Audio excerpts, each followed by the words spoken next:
combination of the atomic bomb, the declaration of war by Soviet Russia, and internal chaos brought about Japan's final collapse. But Allied armies had already reached positions from which the final assault on Japan was ready to be launched.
In the Pacific, Japan was directly threatened by American forces coming in from east and southeast, and by Australians and Americans from the south. British troops were advancing in the southwest. The Chinese were attacking from the west. And in the northwest, the Russians were pouring into Manchuria. 3 years earlier, Japan, having overrun Manchuria and a large part of China, spread out over the Pacific.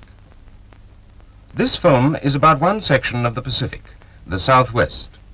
It starts with the Japanese threat to Australia and shows how the New Guinea campaign, carried out largely by Australians, related to the larger Pacific strategy. In January 1942, 100 Jap planes attacked Lae and Salamaua on the north coast of New Guinea.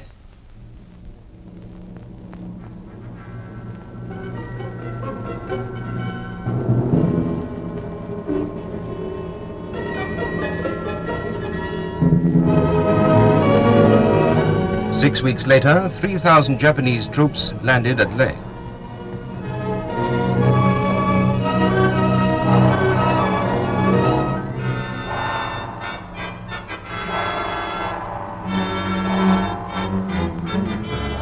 In July, they landed at Buna and Gona, further down the north coast, and advanced over the Owen Stanley Mountains to attack Port Moresby on the south coast, only 340 miles from the Australian mainland. At Port Moresby, the Australians had only 2 brigades of badly equipped and partly trained troops. These 2 brigades were rushed up the Kokoda Trail. It was the Australians' first experience of jungle warfare, and many lessons had to be learned. The khaki shorts of other battlefields were scrapped for jungle green mosquito-proof trousers. Rations were rescaled, and equipment was lightened. Modern transport is of little use in the New Guinea jungle. Mobility is measured by the strength and endurance, not of machines, but of men. In spite of unpreparedness and difficult conditions, the Australians managed to hold the Japanese force. In September, they won a decisive victory at Erobawa.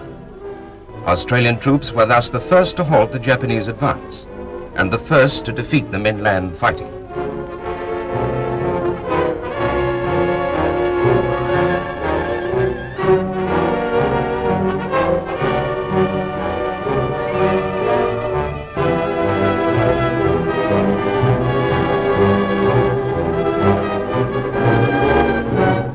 The Japs had planned a 3-pronged attack on Port Moresby. This direct overland assault came first. Second came a powerful naval force. This was intercepted by an Allied fleet, predominantly American, but containing units of the Royal Australian Navy. For the first time, a naval battle was fought in which the 2 fleets never came within sight of each other.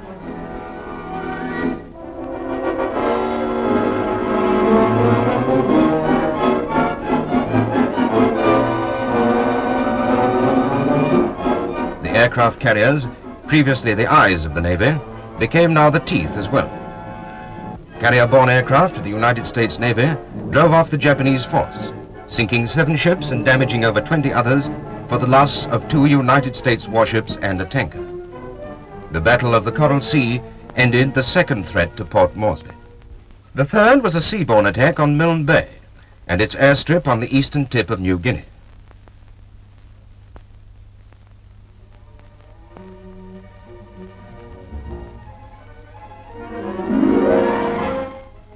Towards the end of August, 7 barges were sighted moving down the coast. They were attacked and sunk by the Royal Australian Air Force. A convoy of 9 ships coming from Rabaul was also attacked, but later in the day the Japanese succeeded in landing troops and light tanks.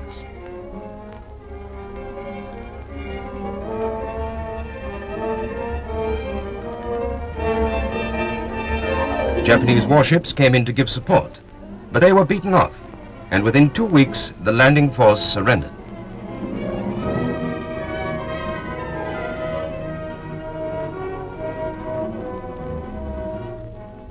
These 3 defeats marked the end of Japanese expansion. 6 months earlier, before the Japs had landed on New Guinea, Australian troops were withdrawn from the fighting in North Africa and embarked at Suez to return home. A few weeks later, General MacArthur arrived in Australia to take over supreme command of all Allied forces in this part of the Pacific. With a commander who had fought the Japs in the Philippines and troops who had seen service in North Africa, the great build-up in Australia began. Men and materials were gathered there for the assault on New Guinea. Control of the island as a supply base was a first essential of success in future Pacific campaigns.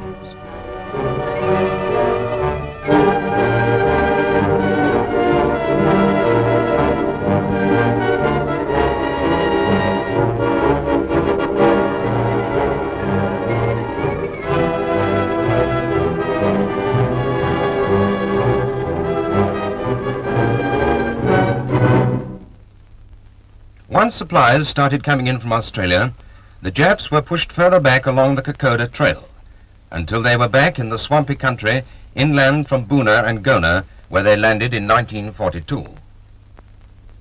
The Kokoda Trail, a rough track through the jungle-covered slopes of the Owen Stanley Mountains, was hard going, unbelievably hard at times.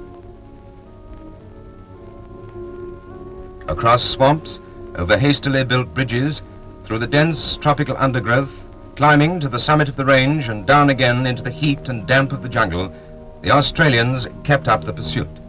Sometimes the Japs made a stand in well-concealed bunkers. At any time, they might be only a few feet away.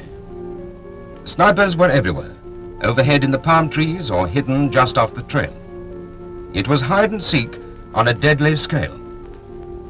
Eventually, guns were landed from barges a little way along the coast, and some Japs took to the sea to become easy targets for our snipers. General Stuart tanks, invulnerable to enemy small arms fire, cleared the way to the Jap bunkers, leaving the infantry to do the winkling out. Often the tanks could approach to within a few yards of the Jap positions, so that grenades could be thrown through the slits. But coordinated mass assault was impossible. Independent action and the initiative of small patrols won the day.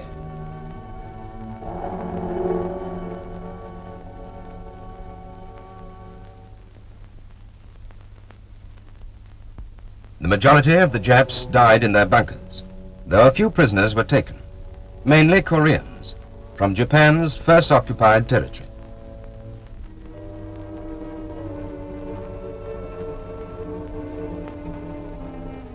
After the battles, wounds and weapons demanded equal attention, for the damp of the jungle corroded everything. Hospitals had to be set up almost in the front line to ensure speedy treatment. But even amid these nightmare conditions, there was time off, time to eat, to clean oneself up in a nearby jungle stream, time to rest.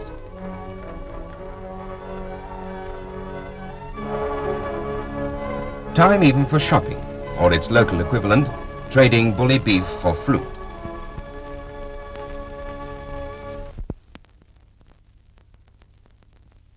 Now fighting flared up for the possession of the airstrip at Wau. High in the mountains and many weeks' march from Port Moresby across country like the Kokoda Trail, Wau was only a short distance from the Jap base at Salamaua. The Japs were already attacking the airstrip where a skeleton Australian force was holding on. Back at Port Moresby, a brigade was preparing to go by air to relieve them. General Blamey, General Officer commanding Allied Land Forces Southwest Pacific, was there to see them off. This was the first time in the New Guinea campaign that a large force was carried by air. Even the takeoff was not uneventful. The race for Wau was on. The Japs knew the country better, and ignoring the two known trails, were using a third which they found undefended.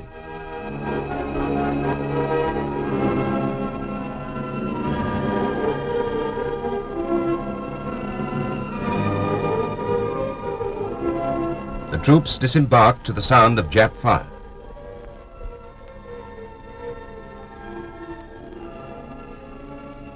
They had brought 25-pounders with them, and these were quickly reassembled and in action. The operation failed. Had we not held the airstrip, any future operation would have meant blazing another Kokoda Trail. But the airborne troops and supplies turned the scales in our favor. In 3 days, the Japs, short of food and ammunition, were dislodged and in full retreat to Salamaua. With the failure of this attempt, all Japanese offensive moves against Australia were ended.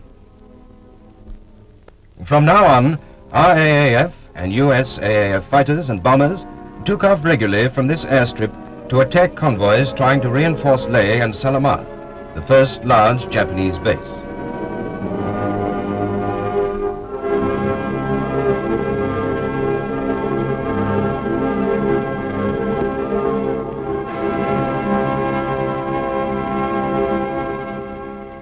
As our advance on Salamaua continued, we had to rely on pack animals and native porters to bring supplies through the difficult country from the airstrip.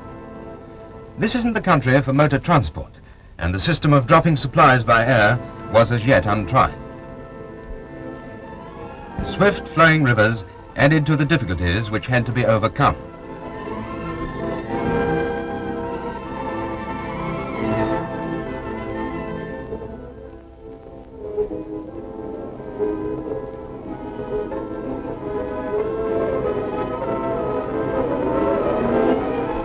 Advance bases were set up between the airstrip and forward troops. The arrival of a supply train meant, most important of all, mail. And if some equipment couldn't be brought, the digger is a master at making the best of the conditions in which he lives. Ingenious field bakeries, for instance, were made from old oil drums. A relentless war had to be carried on against disease. Formerly, sickness caused more casualties than the Japs. Water, however clean it looked, had to be purified, and every man carried an outfit for this purpose.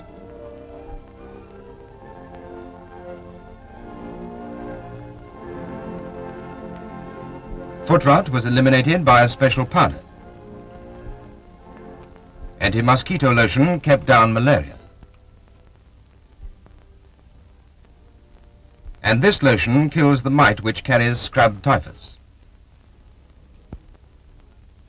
The Japanese put up a stubborn resistance to our advance on Salamaua.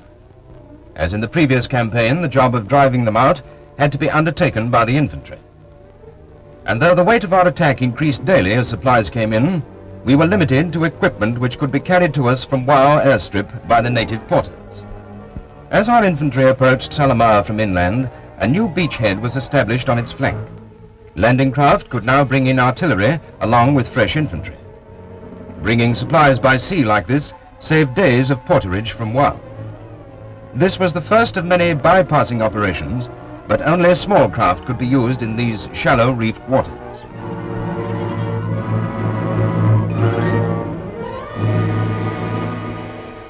Salamaua fell.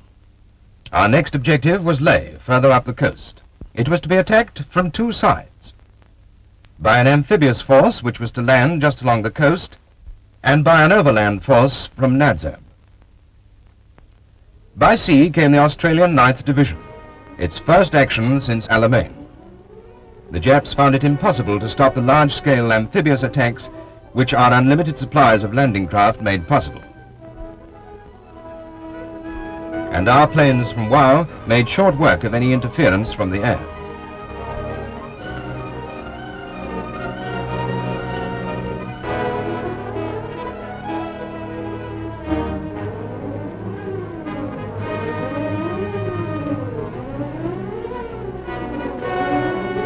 Naval units stood by to shell points of resistance, but our landings were unopposed.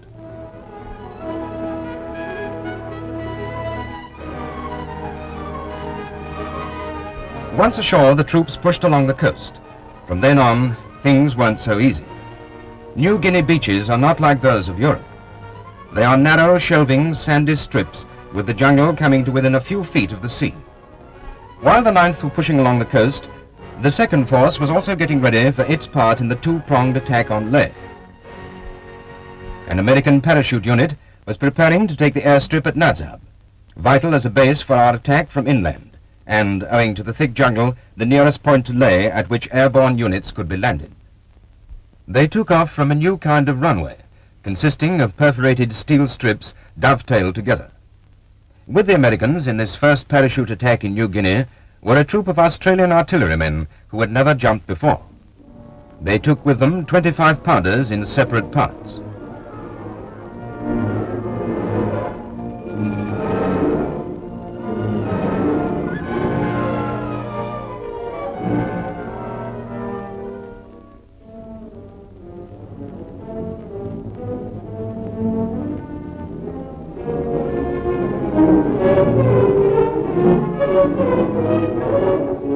The Japs, completely unprepared for an operation of this type, offered no resistance. The capture of Nadzab cleared the way for the assault on Leh from inland.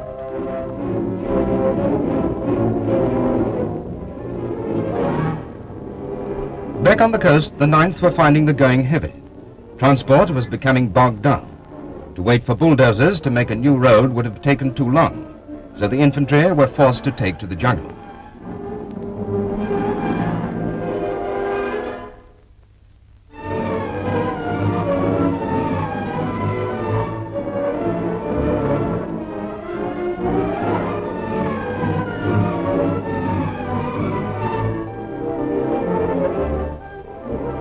In the build-up for the land attack, Dakotas ran a shuttle service to the newly captured forward area at Nadzab. They brought in the entire 7th Division, complete with jeeps, artillery, and other equipment.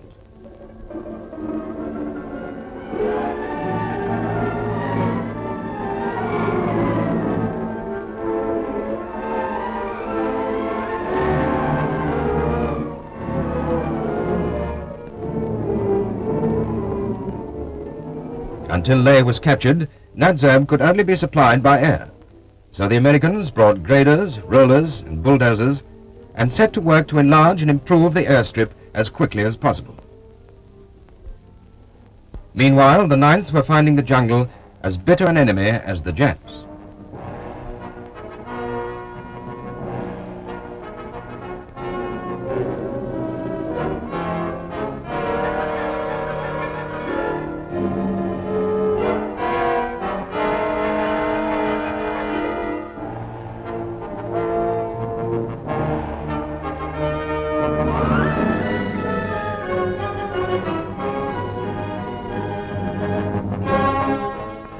And as they neared Leh, the Japs began to fight back, and casualties had to be evacuated on jeeps.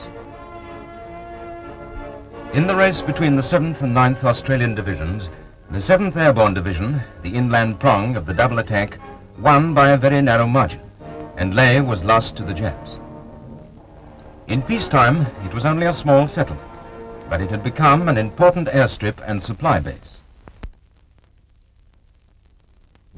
The 7th Division now doubled back to push up the Markham Valley from Nadzab.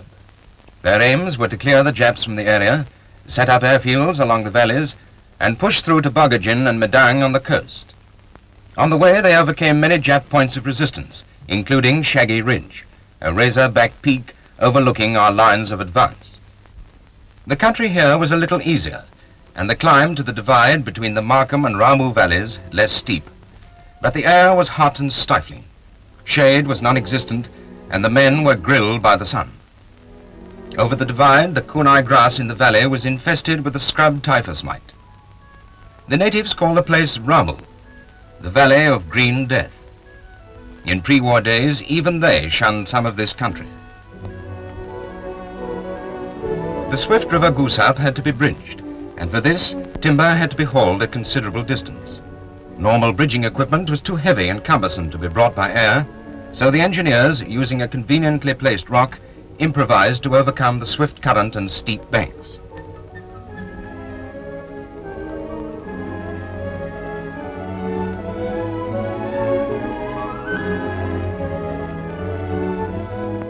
Primitive hillmen came down to help. Their forefathers were headhunters, and many are still decorated with human bones. They are quite different from the Papun of the Kokoda Trail, but at one with them in their hatred of the Japs.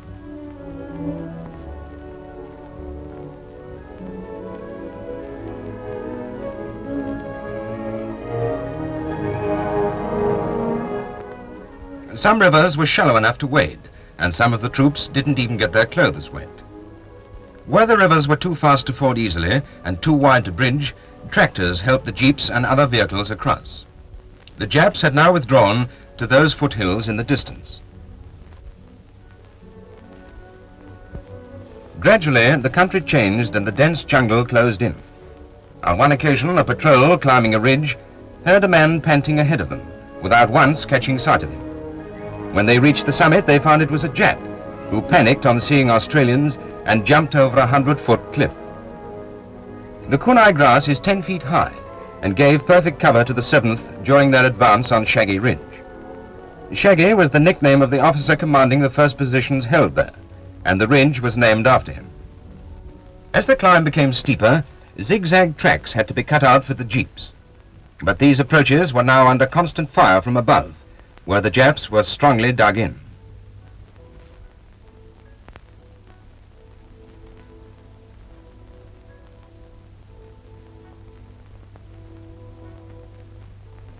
The main attack began with an assault on the Pimple, a feature halfway along the ridge. It was opened by artillery and air bombardment, but infantry had to storm up the steep slopes.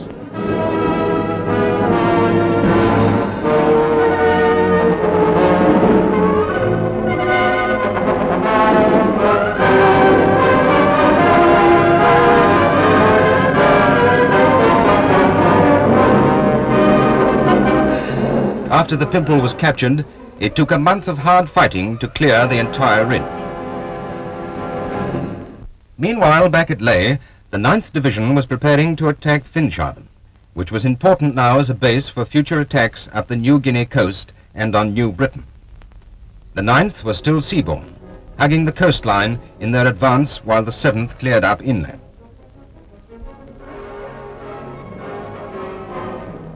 Naval guns cleared the way for the landing, and resistance by the demoralized Japs was weak.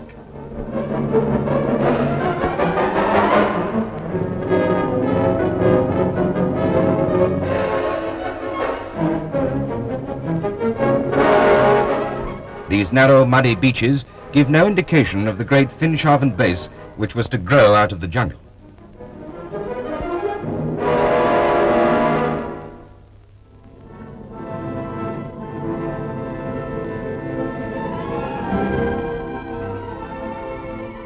As the 9th pushed forward, they made rafts to haul vehicles across rivers. Matilda tanks, used here for the first time, pushed inland to support the fast-moving infantry. When tanks and infantry joined up, they went forward together. The tanks overwhelmed the jungle and the Japs in their bunkers.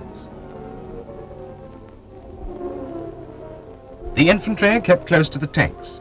Their job was to protect them from mines, grenades, flamethrowers, or anything new the Japs might have thought up.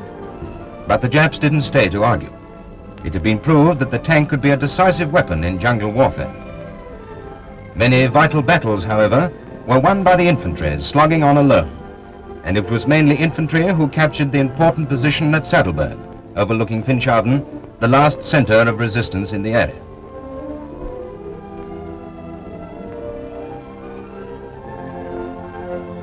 back at Finschhaven, every kind of machine was at work, draining swamps, flattening the jungle, moving hills, literally turning a city out of this tropical waste.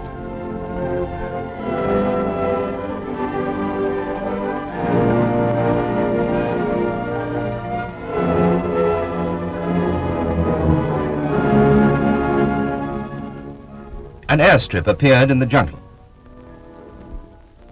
Paved and concrete boulevards stretched for miles.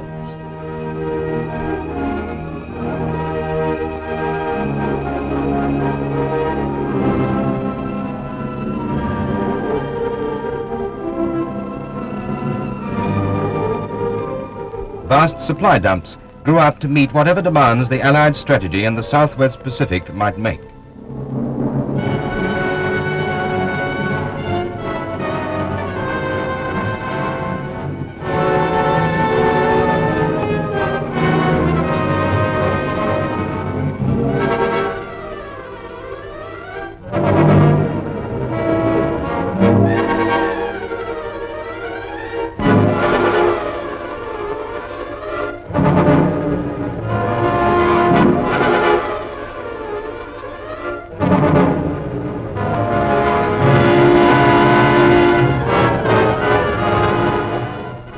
Their right flank secured by airfields and bridgeheads in New Britain, the Americans started their drive to the northwest.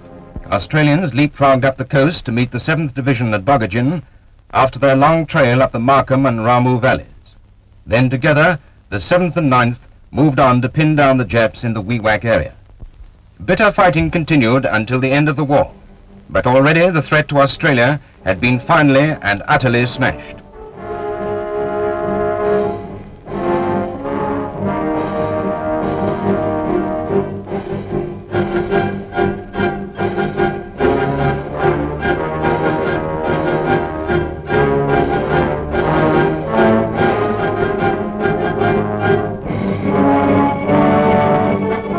New Guinea, once a Japanese stronghold, had become an Allied springboard, and great numbers of Australian troops were freed to attack Borneo and to join the growing multiple assault which finally defeated Japan.